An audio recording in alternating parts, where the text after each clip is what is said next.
গঙ্গাসাগরের ভিড় কাজে লাগিয়ে অনুপ্রবেশের ছক করছে বাংলাদেশি নাগরিকরা। এমন ইঙ্গিত পেয়েই গঙ্গা এবং সাগরের মিলনস্থলে কড়া নজরদারি শুরু করেছে রাজ্য পুলিশ। গঙ্গাসাগর মেলার আয়োজন নিয়ে সাজু সাজু রব সাগর দ্বীপে। সোমবার মেলার প্রস্তুতি খতিয়ে দেখতে আসছেন মুখ্যমন্ত্রী মমতা বন্দ্যোপাধ্যায়। সেই আবহে নদীপথে বেড়েছে পুলিশি নিরাপত্তা।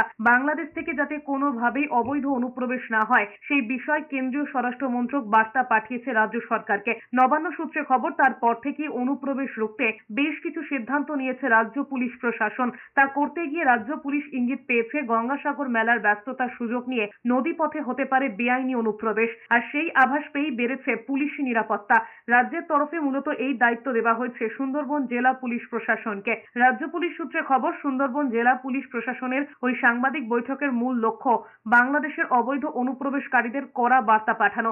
জলপথে অনুপ্রবেশের চেষ্টা হলে যে রাজ্য পুলিশ ছেড়ে কথা বলবে না সে কথা সাংবাদিক বৈঠকে স্পষ্ট করে দিয়েছেন সুন্দরবন জেলা পুলিশের সুপার কোটেশ্বর রাও। তিনি বলেছেন, গঙ্গাসাগর মেলায় মোট 12,000 পুলিশ বাহিনী মোতায়েন করা হয়েছে। নদীপথে যাতে কোনো অপ্রীতিকর ঘটনা না ঘটে সেই জন্য বিশেষভাবে নজরদারি চালানো হচ্ছে। সম্প্রতি পশ্চিমবঙ্গের মুর্শিদাবাদ জেলার বেশ কয়েকজন বাংলাদেশি জঙ্গি গ্রেফতার হয়েছেন। এই গ্রেফতারির মাধ্যমে পশ্চিমবঙ্গে বাংলাদেশি জঙ্গি সংগঠনের সক্রিয়তা সম্পর্কে নতুন করে প্রশ্ন উঠেছে।